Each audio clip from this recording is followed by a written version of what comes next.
Hello mga kalamdag, mga kaigsuunan.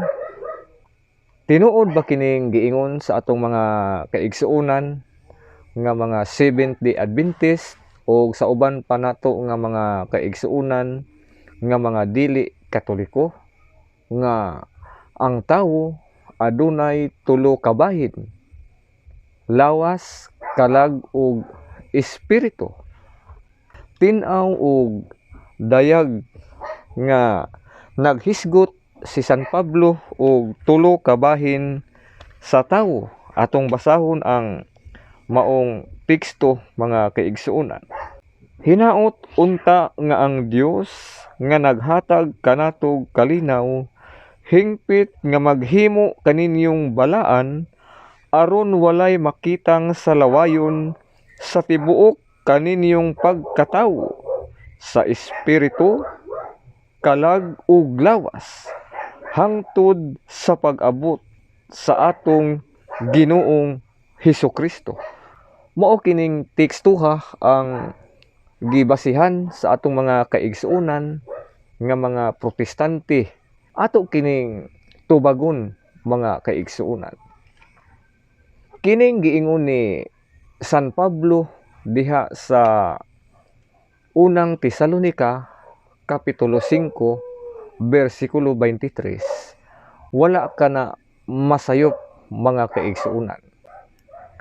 Sa orihinal nga hubad sa Bag-ong Testamento sa Griego mga kaigsuonan, giingon pagsaysay to pneuma kay psyche kay to suma.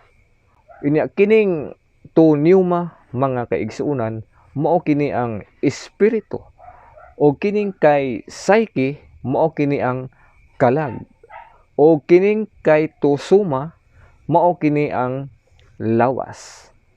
Ang gipasabot diha sa maong teksto mga kaigsuonan, ilabi na gayud diha sa pulo nga to pneuma nga gihubad og espiritu. Kining espiritu nga gihisgutan dinhi mga kaigsuonan, dili kini buot pagkasabton nga kini maoy tinubdan sa salabutan og kabubuton, kundili kining espiritu nga gihisgutan dinhi mga kaigsuonan, nagpasabot kini og aspirations o tinguha, desire o diwa, ambisyon o pangandoy sa usa ka tawo mga kaigsuonan. Busa kining espiritu nga gihisgutan ni San Pablo mga kaigsuonan, wala kini magpasabot nga ikatulo kini nga bahin diha sa tawo. Busa tin-aw og dayag mga kaigsuonan nga duha ra gayud kabahin ang tawo. Lawas sa lawasnon nga bahin, kalag sa espirituhanon nga bahin mga kaigsuonan. Ang iyang kalag mao ang espirituhanong bahin tungod kay immortal man kini kun walay katapusan. Atong ipasabot mga kaigsuonan kung unsay kahulugan niining pulo nga kalag, kun sa English soul, animating life force, nga buot ipasabot mao kini ang naghatag og kinabuhi sa lawas sa tawo. Ang kalag mga kaigsuonan mao kini ang naghatag sa tawo og panghuna-huna, kaalam ug kagawasan.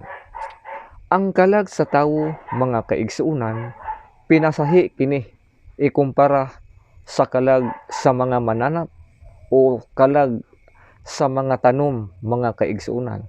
Kay nganuman, kay ang kalag sa tawo espirituhanon man, busa lahi ang kalag sa tawo ug kalag sa mananap mga kaigsuonan.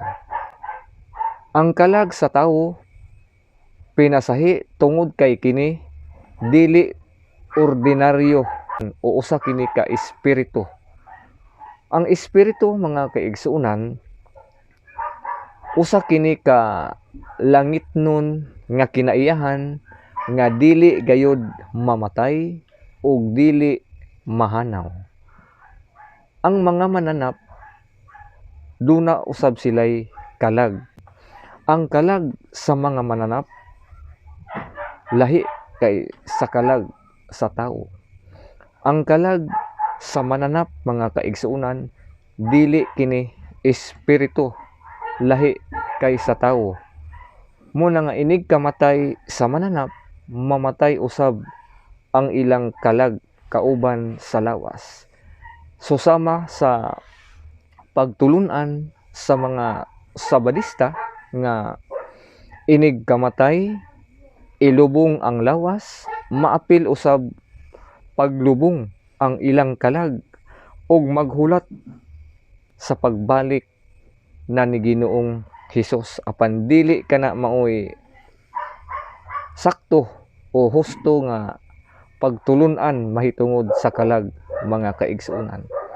Atong balikon, ang tawo adunay duha lamang kabahin, lawas ug kalag.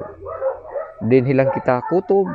Daghang salamat sa inyong pagpaminaw hangtod sa sunod higayon.